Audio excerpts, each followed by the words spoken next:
Ça marche, oui.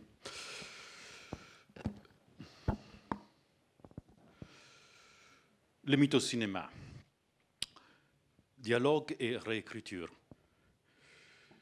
Le cinéma a toujours eu un rapport ambivalent avec le mythe, une catégorie, cette dernière, qui a été profondément réhabilitée en tant que langage symbolique primaire entre le 19e et 20e siècle, soit à la même époque où naissait le cinéma. La psychanalyse et l'anthropologie offraient de nouveaux modèles d'interprétation du mythe, tandis que la poétique moderniste de Joyce Eliot lui attribuait un rôle central dans la vision du monde.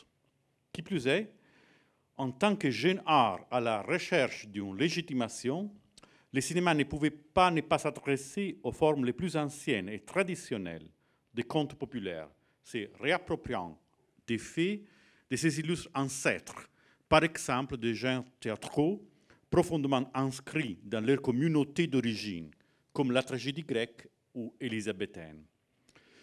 Mais en même temps, en tant que première forme de spectacle non éphémère, donc censé durer et se reproduire de manière identique, à la portée d'un large public international, le cinéma devient aussi un puissant producteur de nouveaux mythes, aussi bien à travers la réécriture infinie des figures littéraires du XIXe siècle, comme par exemple le docteur Jekyll ou Frankenstein, qu'à travers la création de nouveaux personnages comme les héros du Star Wars ou encore à travers les acteurs.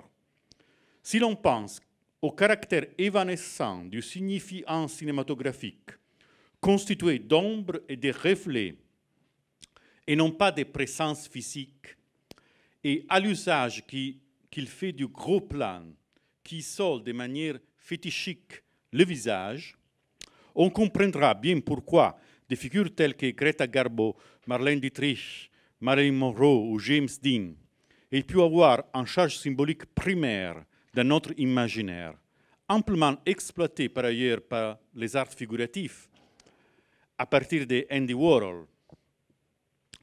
Une charge symbolique qui dépasse la donnée concrète et l'art de l'interprétation même. Il s'agit, à tous les effets, de nouveaux mythes. Si le mythe grec représente pour la conscience occidentale une forme primitive, la tragédie en est l'expression littéraire canonique.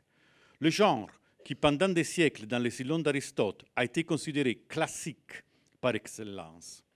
Il s'agit donc d'un défi difficile à révéler pour les metteurs en scène, qui doivent affronter tout d'abord les problèmes depuis toujours typiques des œuvres théâtrales, immobilité, verbosité, autant de caractères éloignés de la nature expressive plus propre au cinéma. Des problèmes encore plus accentués par le fait que la tragédie grecque est une forme stylisée et conventionnelle. Il suffira de penser au rôle du cœur, donc plutôt loin de l'effet de réalité immédiate auquel visent les récits cinématographiques, en cela héritière directe du naturalisme. Ce n'est pas un hasard donc si certains films inspirés aux tragédies classiques se présentent simplement comme des documents plus ou moins raffinés de mise en scène théâtrale. Prometheus Unchained de Kostas Gazidis, qui représente un témoignage précieux de la naissance de la représentation théâtrale à Épidaure, ou Électre de Jean-Louis Huguettot, basé sur la mise en scène distanciée et brechtienne d'Évité, filmé à travers un recours systématique au gros plan. Cette tendance a aussi conduit à des résultats inattendus et expérimentaux. Oedipus the King, du réalisateur canadien Tyrone Guthrie, tourne une mise en scène du drame de Sophocle absolument antinaturaliste, fondée sur l'usage systématique des masques et un jeu d'acteurs stylisé jusqu'au maniérisme. Une tentative quelque peu ingénue et extrémiste de faire revivre sur la scène et sur l'écran l'ancienne praxis dans toute son altérité. Cependant, le cas des films qui reproposent des tragédies grecques sans dépendre des spectacles théâtraux est bien différent, car ces films sont à tous les faits des œuvres autonomes. Tournés en Grande-Bretagne et signés avec le pseudonyme de Philippe Saville par le réalisateur new-yorkais Abraham Polonsky, victime de la persécution macartiste, Oedipus de King choisit une solution à mi-chemin entre le théâtre filmé et le film réaliste. Il situe une bonne partie de l'action dans le théâtre antique de Dodone, mais sans spectateurs, l'alternant en contrepoint à des prises de vue de la campagne environnante, surtout les parties chorales et l'image de la peste, voulant presque emphatiser les rapports entre tragédie grecque et communauté culturelle. Malgré certains décalages, le film est cependant convaincant, surtout grâce à la magnifique interprétation de Orson Welles dans le rôle de Tiresias. Le visage de Orson Welles était barbarique, selon Pasolini. Avec sa trilogie euripidienne, complètement tirée des tragédies du cycle troyen, avec la musique de Mikis Theodorakis, le réalisateur chypriote Michael Kakoyannis et les représentants les plus révélateurs de ce genre de films mythiques tragiques, encore très traditionnels. Tourné parmi les ruines de Mycène et dans la campagne environnante, Électre est un film basique et archaïque, considéré l'un des plus proches de la tragédie grecque, même s'il en élimine tous les éléments extra-dramatiques, les prologues et les finales, accentuant beaucoup l'identification avec la protagoniste, Irène Papas, par rapport à la suspension ambiguë d'Euripide et faisant d'elle presque un symbole de la résistance. Une perspective politique est implicite aussi dans la deuxième œuvre, Les Troyennes, un drame choral fortement anti-guerre, confié à un casting international de haut niveau, déjà protagoniste d'une version de l'Off-Broadway, Katharine Hepburn, Vanessa Redgrave, Geneviève Bujold, Irène Papas.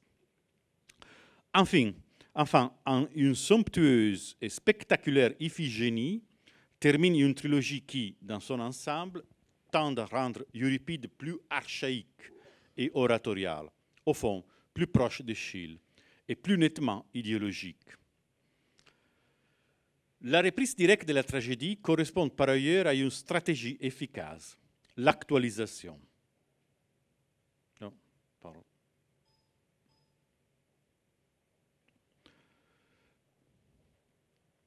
Le mythe devient ainsi un schéma narratif polyvalent, parfois seulement la trace mnésique d'un passé ancestral qui réapparaît dans la dynamique contemporaine.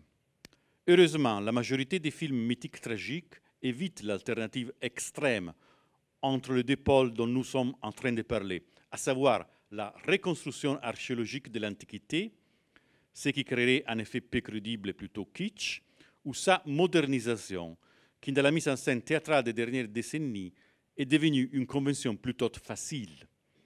Ces films réussissent à éviter cela en centrant leur attention sur le thème du contrepoint et du conflit entre mythe et réalité.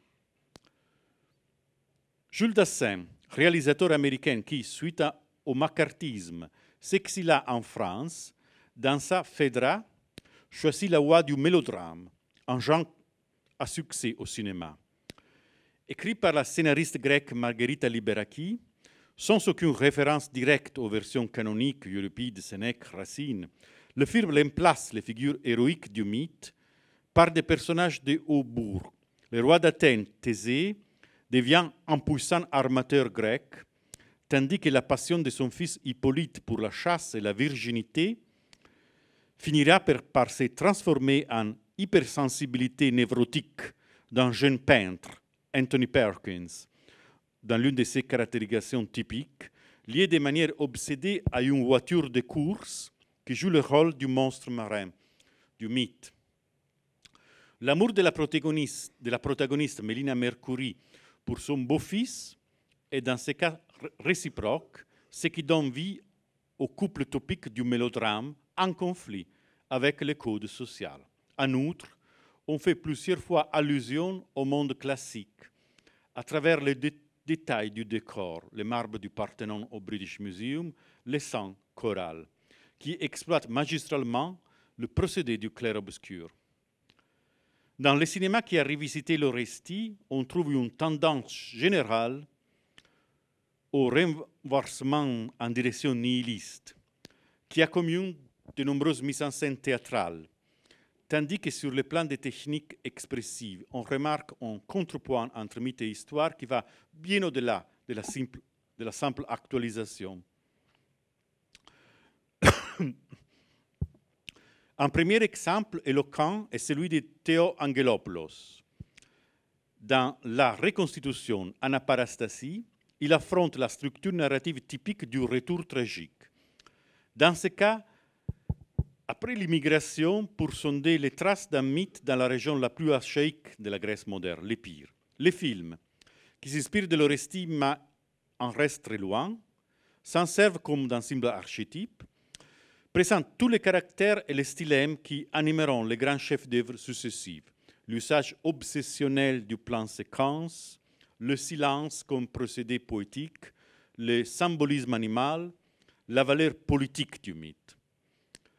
5 ans plus tard, dans son film plus complexe, Les voyages des comédiennes au Thiassos, on retrouve 4 niveaux entrecroisés.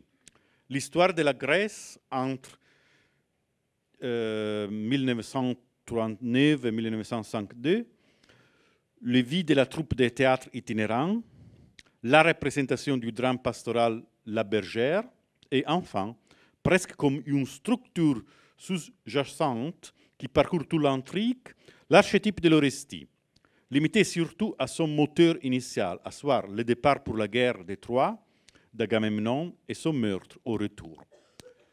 Cependant, nous sommes ici bien au-delà de la réutilisation de la trilogie d'Échille comme schéma narratif. Le film suggère qu'entre mythe et histoire, il existe une tension dialectique, continue et intense, puissamment exprimée dans la vie des acteurs qui traversent avec leur corps le déplin, une osmose entre le théâtre et la vie. Ces thématiques sont exprimées à travers une série de procédés techniques, souvent inspirés de la distanciation brechtienne, des travelling pour rendre visibles les différents niveaux chronologiques ou les monologues des acteurs face caméra. La saison classique du cinéma italien offre 2 modèles antithétiques de relecture de l'Orestie d'Échille.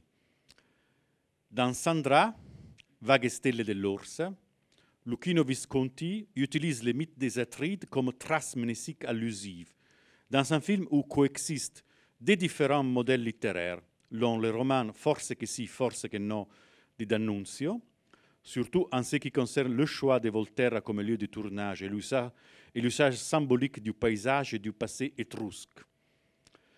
L'histoire d'une fille, Sandra, interprétée par Claudia Cardinale, dans l'un de ses meilleurs rôles, et de son dévouement morbide à la mémoire de son père, déporté à Auschwitz, suite à la dénonciation de sa femme et de son amant, retrace de près l'intrigue de l'Orestie, en replaçant l'archétype de la guerre de Troie, l'archétype antique, par l'événement tragique par excellence du XXe siècle, à savoir la Shoah.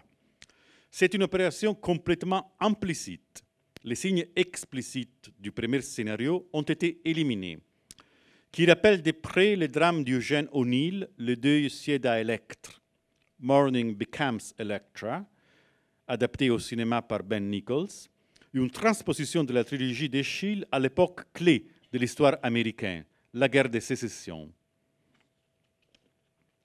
Le rappel concerne surtout les rapports incestueux de la protagoniste avec son frère, un personnage destiné au suicide, comme chez O'Neill et comme d'autres Orestes du XXe siècle. Après avoir en vain tenté de transfigurer l'érotisme scandaleux dans l'écriture, on retrouve une citation presque littérale d'Échille dans la scène où les frères et la sœur se rencontrent sur la tombe de leur père, tandis que son meurtre est évoqué à travers une série de flashbacks proustiens qui suggèrent une sorte de monomanie obsédante. Le mythe est un écho profond et spectral autour duquel se serre un nœud de tension psychique sans issue. On voit l'effet de la psychanalyse, naturellement, qui laisse le déroulement réel des faits dans la totale ambiguïté, Comme il arrive souvent au XXe siècle, le final sera tout autre que cathartique. La protagoniste y apparaît exactement identique à sa mère Tantae, le retour de sa mère de Clytemnestre, dans une scène publique suspendue et pleine de tensions. Plus récemment, le soi-disant nouveau cinéma parthénopéen offre un nouveau modèle de la relecture du mythe grec et de l'Orestie, basé sur la pleine actualisation de l'élément tragique, qui ne reprend pas les schémas narratifs pour créer une dialectique entre mythe et histoire, comme l'a fait Angelopoulos, et ne transforme pas les mythes en une trace mnésique, comme le fait Visconti. Luna Rossa, de Antonio Capuano, réécrit de manière plutôt ponctuelle toute la trilogie d'Eschyle, en utilisant les mythes pour raconter le monde de la criminalité organisée, la Camorra. À partir de l'attente initiale du retour de la guerre, exactement comme dans Agamemnon, en passant par l'ajout du thème d'Antigone et les rêves d'Oreste du temple de Paestum, jusqu'à la citation directe d'Eschyle dans la scène où Clytemnestre montre ces scènes à son fils avant d'être tué, reprise à la lettre mais investie d'une connotation érotique et incestueuse, tous les rappels au mythe servent à décrire une préhistoire barbare au sein de la modernité, un conflit de générations et de couches culturelles. De ce point de vue, la figure d'Agamemnon, interprétée par Tony Servillo, représente à travers un conflit violent avec le père, la modernisation et le dépassement de la stricte logique de la famille. L'interprétation de Servillo, avec sa tendance continue à sonder l'antériorité, s'oppose ainsi au mélodrame hyper-réaliste et délibérément kitsch des autres figures, surtout sa femme, interprétée par Lisha Mayette, avec des perruques aux couleurs bariolées. Dans cette perspective, le jeune protagoniste adolescent, tourmenté et autodestructif comme tant de reste du XXe siècle, est une figure fondamentale, ici ouvertement masochiste et doublement incestueuse. Avec une sorte de distanciation brechtienne déjà citée au sujet d'Angelopoulos, il se confesse devant le juge, tourné vers le spectateur face caméra, en exprimant ainsi la dynamique éthique de la justice, rendue encore plus efficace par son rappel à Eschyle. Tous les films, grâce à l'usage distancié des couleurs livides et oniriques, évitent tout risque de banalisation. Au contraire, il devient la preuve concrète de la manière dont le cinéma peut faire revivre les mythes dans les contextes les plus dégradés du monde contemporain. Dans les années de la contestation étudiante, Les Cannibales de Liliana Cavani retravaillent les mythes politiques par excellence qui, depuis le XIXe siècle, avaient suscité une quantité de théorisations philosophiques, Hegel, Kierkegaard, Heidegger, et de relectures créatives, Antigone. Le geste transgressif de l'héroïne grecque qui enterre le corps de son frère, obéissant aux lois divines contre l'édit de Créon, est ici intensément amplifié. La ville où se déroule le film, la ville de Milan, un peu orwellien, est pleine de cadavres de jeunes rebelles qu'un État autoritaire défend d'enterrer. Dans l'indifférence générale de la population asservie, Antigone commence l'entreprise impossible d'enterrer de manière systématique, aidé seulement par un Tiresias, Pierre Clémenti, renfermé dans son silence sacré des protestations, qui désigne sur les murs le symbole ancien du poisson, incarnant de manière nette et claire la révolte de 68. Dans le final, après le pessimisme radical représenté par la folie animale dans laquelle sombrent les fiancés d'Antigone et par la violente répression d'Antigone et de Tiresias, on aperçoit une nouvelle rébellion collective. Malgré certains traits un peu vieillis, c'est un film poétique et suggestif qui entre à plein titre dans la ligne culturelle qui, de Hölderlin, du romantisme, au célèbre spectacle du Living Theatre, célèbre chez Antigone l'esprit anarchique. Le cinéma sud-américain des dernières années propose la réactualisation de deux grands mythes grecs qui ont un relief particulier dans la culture du XXe siècle. Édipe, grâce à la psychanalyse, et Médée, à cause du thème ethnique et culturel postcolonial. D'après un scénario de Gabriel García Márquez et présenté au Festival de Cannes, Edipo Alcalde de Triana situe le mythe d'Édipe dans un village de Colombie infesté par la guérilla, dont le protagoniste est le maire.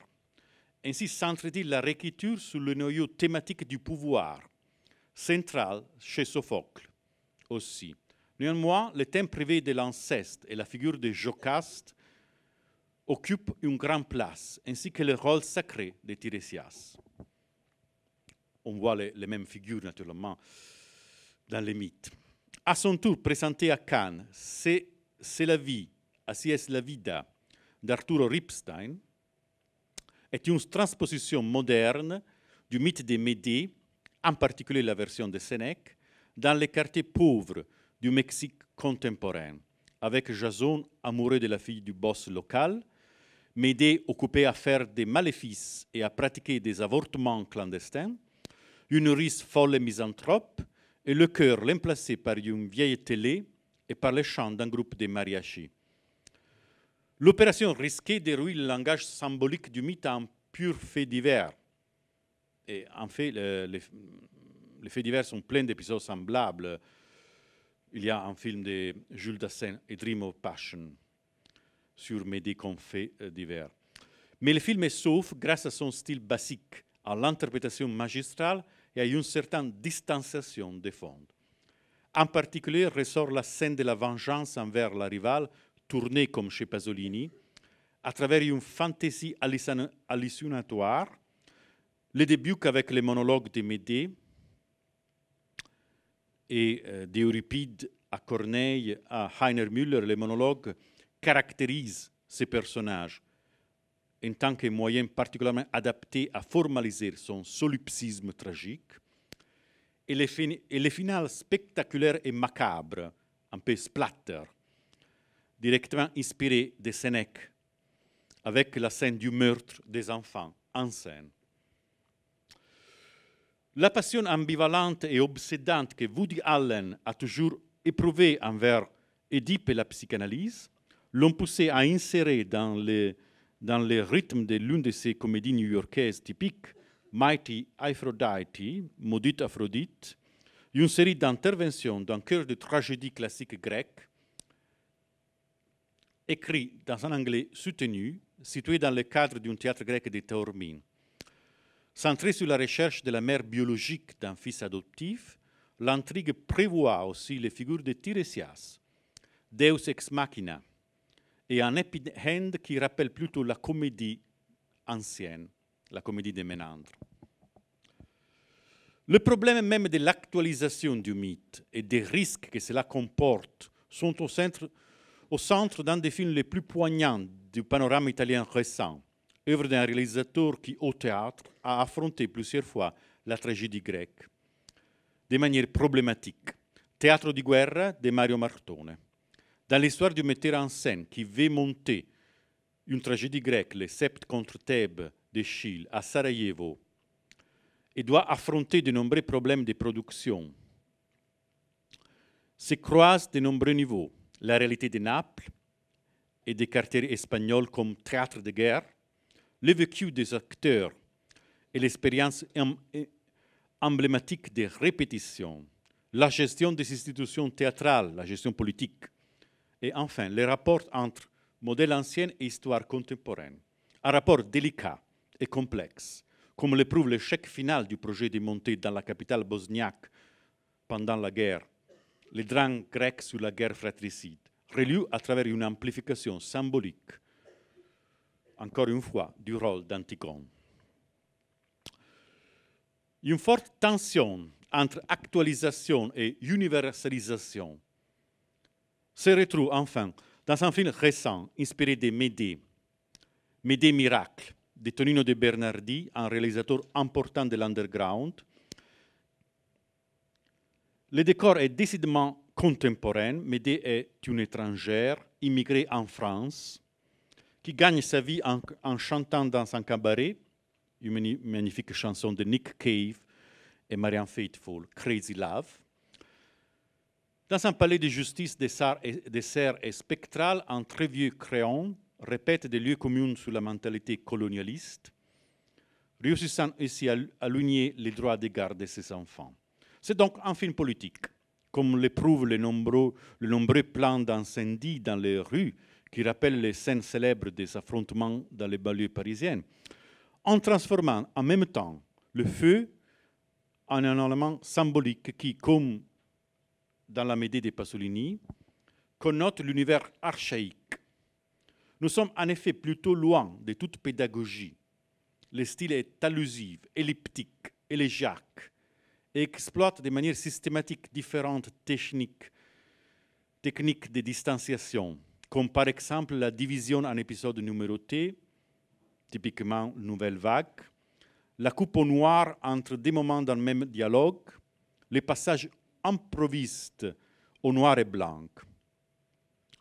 Le noyau central du film est l'identification, l'empathie avec Médée, surtout lors de sa flânerie bouleversante dans les rues de la métropole, tandis qu'elle prononce encore son monologue.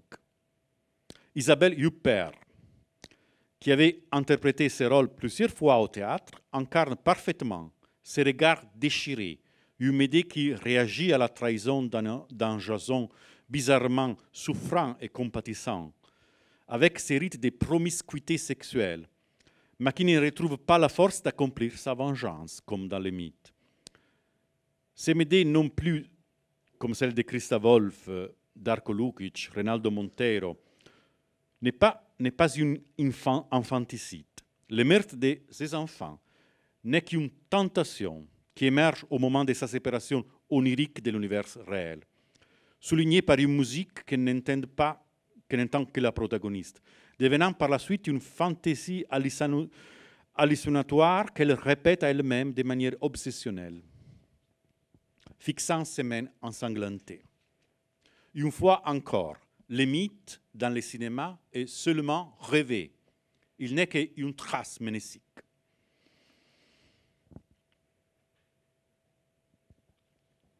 Entre le premier modèle de lecture, à savoir la simple reproposition de la tragédie grecque, qui comporte toujours le risque de restauration archéologique et de théâtralité excessive, et le second, soit l'actualisation, qui comporte toujours le risque des faits faciles et des pertes de charges symboliques, il existe une troisième approche possible, la réécriture libre du drame grec, à partir d'un dialogue intertextuel direct. C'est l'approche convoitée par Pier Paolo Pasolini, dont on parlera plus bas, à la fin. Quelques années après la trilogie de Pasolini sur le mythe grec, est sorti en Hongrie Gerelman Electra, pour Electre, en français, de Miklo Jancsó. Inspiré d'un drame de Gyurcó, une figure importante de la nouvelle dramaturgie hongroise, qui collabora aussi au scénario, le film, cependant, s'en éloigne beaucoup. On y retrouve, par exemple, en laissant ambigu, entre parenthèses, les rapports incestueux entre les protagonistes. L'inceste est un leitmotiv des rapports entre mythe et cinéma. On y retrouve, par contre, tous les traits typiques du style de Jancsó, à partir de l'usage systématique du plan-séquence. On en compte 10 ici, suffisant à construire tout le récit. Tout le récit est 10 plans-séquences. Et un recours fréquent à des gestes rituels comme l'habillement, le déshabillement et les mouvements chorégraphiques. L'extraordinaire nouveauté de ces films est la mise en forme expressive du chœur grec, vrai moment difficile de toute relecture de la tragédie grecque, à travers la danse et la musique. Electre et Oreste représentent cependant des attitudes différentes, la recherche de la vérité d'une part et le pragmatisme de l'autre. Dans le final, leur suicide rituel et la résurrection au bord d'un hélicoptère devient clairement des allégories de la révolution permanente. La révolution permanente était une formule des années 70. Karl Theodor Dreyer, un classique. Vers la fin de sa carrière, Karl Theodor Dreyer écrivit le scénario du Médée qu'il entendait confier à l'interprétation de Maria Callas. Un texte décharné à l'os, fruit de longues recherches et de l'identification, l'empathie, typiquement dreyerienne avec une victime du pouvoir. Ce scénario, connu de Pasolini, on a quelques codes dans sa Médée, a été tourné pour le petit écran en 1992 par le réalisateur danois plus innovateur de la dernière génération, Lars von Trier. Un film, Lars von Trier, vous le connaissez naturellement, Mélancolia, par exemple. Un film qui est l'une des versions plus fascinantes de la tragédie grecque qui a été tournée. Von Trier parcourt un chemin complètement opposé à celui de l'actualisation. Il plonge l'action dans une dimension presque métaphysique, dans une nature sauvage, nordique, brumeuse et marécageuse, complètement onirique. Même les passions des personnages ont une violence primitive et barbare. Le noyau tragique du mythe, l'infanticide, n'est pas ritualisé comme chez Pasolini, ni estompé comme dans La lunga notte di Medea de Corrado Alvaro, et encore moins éliminé comme chez Christa Wolf et les artistes que j'ai déjà cités. Au contraire, il est amplifié de manière hyperbolique. Après les avoir transportés sur un char tiré par des bœufs, Médée tue ses enfants en les pendant à un arbre spectral, qui est aussi le logo du film, avec la complicité suicide de l'aîné. Une scène d'authentique cinéma mythique et tragique, d'une authenticité outrancière. C'est une image de la Médée que vous pouvez voir comme nordique et brumeuse. Oui, c'était un panorama de la complexe relation entre mythe et cinéma. Et je terminerai avec Pier Paolo Pasolini avec un peu plus d'attention sur sa relation avec le mythe grec et avec la tragédie. Peu d'artistes se sont exprimés dans une gamme de langages aussi riche que Pasolini. De la poésie au théâtre, du roman au film, du scénario à la peinture, en accompagnant son activité d'artiste par celle des critiques et théoriciennes. Cet éclectisme obsédant et cette tendance à la contamination montrent cependant un côté plus profond, le désir édipien de violer les codes, avec une charge vitale qui rappelle les avant-gardes historiques qu'il aimait tant, tandis qu'il n'aimait pas les avant-gardes technologiques des années 60. Le passage d'un langage à l'autre n'exclut pas du tout la présence de certaines constantes thématiques qui couvrent parfois l'arc tout entier de son activité multiforme. On pourrait dire, avec un mot qu'il aimait tant, de certaines obsessions. Le mythe antique et la tragédie grecque en font sans aucun doute partie. Les œuvres directement inspirées de la culture grecque occupent presque complètement les 10 années les plus fécondes de Pasolini, des 60 années où sort la traduction de l'Orestée d'Eschyle, à 70 années de sortie de son film Médée. Parmi les poésies mondaines incluses dans le recueil Poésie en forme de rose, apparaît l'un des passages pasoliniens les plus cités et aussi autocités dans les pages de Vie Nuove, puis dans Ricotta, par les réalisateurs interprétés par Orson Welles. Je cite, « Je suis une force du passé. Mon amour ne réside que dans la tradition. Je viens des ruines, des églises, des rétables, des villages abandonnés dans les Apennins ou les Préalpes, où ont vécu mes frères. » Toute l'œuvre pasolinienne peut être facilement schématisée en une série d'oppositions binaires qui tournent autour d'une opposition primaire, biographique, celle entre le monde aimé de sa mère et le monde détesté de son père. Le passé exalté dans ces vers peut s'aligner donc sur l'axe maternel avec les mythes, avec les fruits paysans, le sous-prolétariat urbain, le tiers-monde et en général toute la sphère émotionnelle, viscérale, corporelle, pré-rationnelle et pré-linguistique. Tandis que sur l'axe paternel s'alignent les présents néocapitalistes, l'illuminisme, la bourgeoisie, la civilisation industrielle.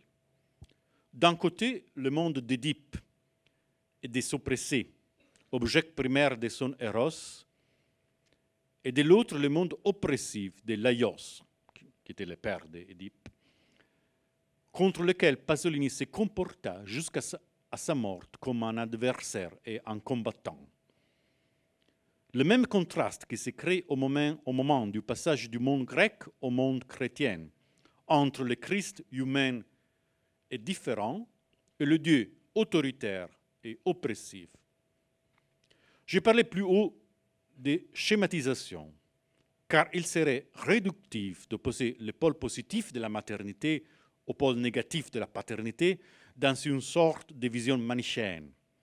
Dans chaque texte artistique, il existe toujours une interaction entre éléments en contradiction, les forces de la répression et celles du refoulement, pour le dire avec Freud.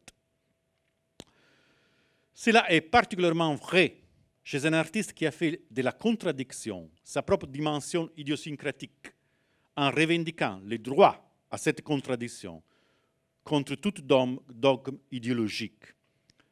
Il suffira de relire les vers célèbres de Sandre de Gramsci. Scandale de me contredire, d'être avec toi, contre toi, avec toi dans mon cœur au grand jour, contre toi dans la nuit des viscères. Là où la nuit des viscères ne sont qu'une image évidente de la maternité, comme il est clair par ailleurs que le cœur et la lumière assument un relief équivalent. Dans toute l'œuvre pasolinienne, surtout dans sa dernière phase, la paternité joue en effet un rôle complexe, assez facetté et pas de tout réductible à l'objet d'une libido parricide. De même, Pasolini n'abandonna-t-il jamais les modèles de lecture rationnelle du monde appris à travers la psychanalyse freudienne et le marxisme, même pas dans les périodes régressives lorsqu'il s'est passionné au culte, à mystère et aux alchimies jungiennes. La même ambivalence se retrouve aussi par rapport à l'origine bourgeoise et même envers la civilisation industrielle.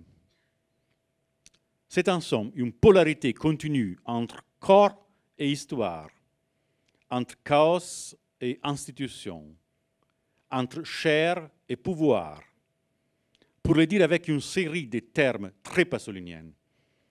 Une polarité présentée dans de nombreux poèmes, puis radicalisée dans son chef-d'œuvre inachevé, Pétrole, désolé et sombre, comme ses derniers films, Porcherie, Salot. Des œuvres qui décrivent toute forme de société comme une violence perverse. Une polarité de ce même genre parcourt aussi son rapport au monde grec, oscillant entre une lecture viscérale et barbare, sans doute dominante, et une lecture idéologique et pédagogique, des pôles qui correspondent plus ou moins aux deux médias à travers lesquels Pasolini a réécrit les modèles grecs, à savoir le cinéma et le théâtre.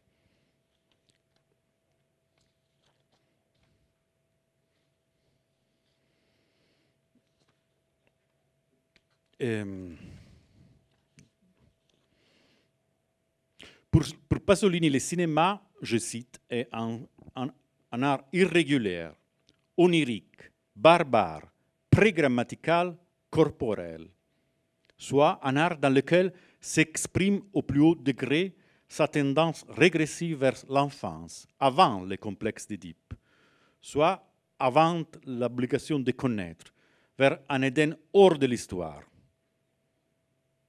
Un monde qui ne peut avoir que les caractéristiques du rêve, comme dans les finales du Décaméron. Pourquoi, je cite, pourquoi réaliser une œuvre quand c'est tellement beau de se limiter à la rêver? Après la crise de son engagement marxiste, dans le cinéma, il trouva donc l'occasion d'exprimer son manque de confiance, grandissant dans les logos. Logos en grec, comme vous savez, est la parole et la rationalité à la même temps. Et une passion pareillement grandissante envers le langage non-verbaux, le geste, le rite, jointe à la vieille fulguration figurative.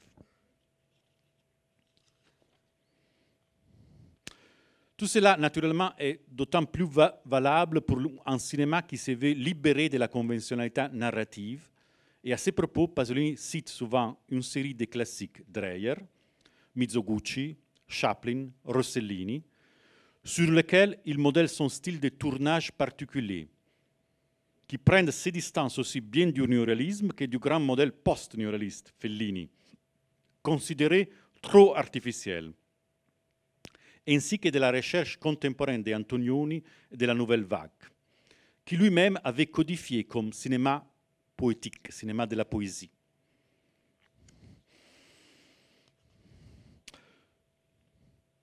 Pasolini affirmait avec passion sa poétique barbare. Je cite, le mot barbarie, je l'avoue, est le mot que j'aime le plus au monde.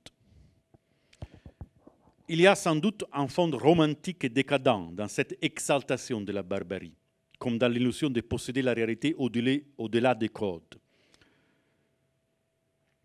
Non seulement Rimbaud, mais aussi Pascoli, avec sa régression obsédante vers le stade infantile. Le thème de la barbarie crée un fil rouge entre les différentes œuvres inspirées de la tragédie grecque. Enclavé dans un cadre contemporain, autobiographique, un prologue qui raconte de manière lyrique son propre complexe d'Édipe et l'épilogue qui synthétise sa vie d'artiste, le film Édipe Roi représente toute la force du désir parricide et incestueux, et donc toute la retombée tragique de l'obligation de connaître, soit du contrat social qui instaure le tabou. Édipe passe de la physicité du barbare et du sous-prolétaire à la sublimation en concept freudien naturellement, à la sublimation de la poésie, symbolisée par la flûte, un instrument joué aussi par le prophète Tiresias, interprété par Julien Beck du Living Theatre. Tandis que Jocaste incarne encore plus l'érotisme scandaleux, la sensualité pure qui refuse de savoir. Comme dans de nombreuses réélaborations du XXe siècle, Hofmannsthal, Jean Cocteau, Berkhoff, Édipe n'est plus l'héros rationnel de Sophocle, qui dans ce film est éliminé, mais un jeune inconscient, en proie à des pulsions violentes et qui ne compte que sur les hasards. Avec Médée, on passe du plan ontogénétique de la personne au plan phylogénétique de l'histoire culturelle, complètement construit en forme bipolaire, de l'incipit avec un sacrifice humain célébré par Médée dans un silence sacral, à la vengeance de la protagoniste racontée deux fois, d'abord en forme onirique, puis réaliste. Le film exalte le monde archaïque, barbare, comme étant donné d'une temporalité différente, d'une mentalité particulière, un monde violé par l'agression colonialiste des Jason, résultat d'un cynisme pragmatique. À cause d'un violent érotisme physique, Médée perd les liens profonds qui le reliaient à son milieu magique. Comme dans Théorème, un autre film de Pasolini, le sexe est remplacé par le sacré. Et le sacré est remplacé par le sexe. La problématique colonialiste constitue encore plus le centre des carnets de notes pour une Eucharistie africaine. Un film docu-fiction doté d'un charme visuel notable, dans lequel Pasolini cherche une dernière fois en Afrique la synthèse entre culture archaïque, magique, sacrale et culture moderne et rationnelle, symbolisée par la transformation des Eurynies en Eumenides, qui termine l'Orestie. Un programme poétique et idéologique qu'il avait annoncé quand il avait traduit le texte d'Eschyle. Une utopie, cette synthèse. À un thème barbare correspond un décor barbare, dans un esprit complètement solidaire entre forme et contenu. Les films de Pasolini sont ceux qu'il y a de plus éloignés de la reconstruction archéologique, à l'aveuglante lumière du Maroc, où est tournée la partie mythique de l'Édipe roi, aux architectures archaïques de la Cappadoce, Médée, aux remparts d'Alep en Syrie, encore Médée, contaminés avec Pise. Sont associés des costumes dans lesquels se croisent différentes cultures archaïques et des musiques en provenance des régions majoritairement non occidentales, Afrique, Tibet, Japon, quelquefois Roumanie, choisis grâce à la collaboration de Elsa Morante. Tandis qu'à plusieurs occasions sont reportés des rites, des fêtes, des danses et d'autres moments de socialisation archaïque, mariage, funérailles. Grâce aux tours presque picaresques que prennent parfois les événements racontés dans les parties indépendantes du drame grec, à savoir l'antépisode. Et cette expansion de la tragédie grecque sur l'antépisode est très intéressant et très pasolinien. Par ailleurs, le chronotope du voyage, la structure du voyage, joue un rôle vital dans toute l'œuvre pasolinienne. La trilogie de la vie, la terre vue de la lune avec Toto, un comédien. Il s'agit donc de décors qui visent à créer un effet de distanciation chronologique, en exploitant surtout le potentiel chromatique du cinéma. Cela signifie aller à la racine du théâtre grec, vers cet horizon de avant l'histoire, qui a toujours attiré Pasolini. L'obsession de la préhistoire croise sans cesse une autre obsession qui traverse toute l'œuvre de Pasolini, le tiers-monde. Mythe décadent, puis modèle politique à opposer au néocapitalisme. Enfin, quand les pays socialistes africains emprunteront eux aussi la voie de la modernisation et du consumérisme, mémoire utopique à sauvegarder avec une nostalgie désespérée, dans une perspective presque pré-écologique. Avec les armes de la contamination et du pastiche, Pasolini désirait recréer le langage atemporel du mythe, un langage primaire dans lequel s'inscrit la civilisation paysanne transnationale qui était son premier amour. Ses rapports avec le mythe grec et le monde paysan tournent principalement autour de l'idée de cyclicité. Aussi bien Édipe roi que Médée sont caractérisés par un sens fort de la cyclicité. La vie se termine où elle a commencé, comme est dit dans la dernière réplique d'Édipe. Dans son essai, Pasolini théorise plusieurs fois la cyclicité du monde paysan qui a absorbé et rendu vaine la rénovation de la mentalité chrétienne, de par sa nature essentiellement unilinéaire et non pas cyclique. Je cite, « Dans l'univers paysan, le Christ a été assimilé en l'un des 1000 Adonis et des 1000 Proserpines, qui ignoraient le temps réel, c'est-à-dire l'histoire. Le temple de Dieu agricole, semblable au Christ, était un temps sacré ou liturgique. dont on comptait les carats cycliques, l'éternel retour. Le théâtre grec est donc, pour Pasolini, un théâtre du logos, dans son double signifié des paroles et raisons, donc un théâtre à l'origine de la rationalité occidentale de laquelle Pasolini ne décida jamais sortir, même pas lors de ces périodes de nihilisme désespéré. Mais en même temps, c'est un théâtre qui consent de récupérer les niveaux les plus archaïques de la culture occidentale, les niveaux les plus profonds de la psyché humaine, les formes viscérales et émotives de la communication non verbale. Autant d'éléments que l'idéologie pasolinienne a toujours voulu préserver des attaques du néocapitalisme et du dogme marxiste, et que sa poétique barbare a de plus en plus privilégié au cours du temps. Les trois grands mythes auxquels Pasolini s'est consacré, Oreste, Édipe, Médée, correspondent aux trois œuvres les plus célèbres des trois tragédies grecques et, en même temps, aux trois axes thématiques sur lesquels avance la réécriture pasolinienne de la Grèce classique, à savoir politique, psychanalytique et anthropologique. Naturellement, les trois axes interagissent entre eux, mais il existe sans aucun doute une dominante. Le mythe grec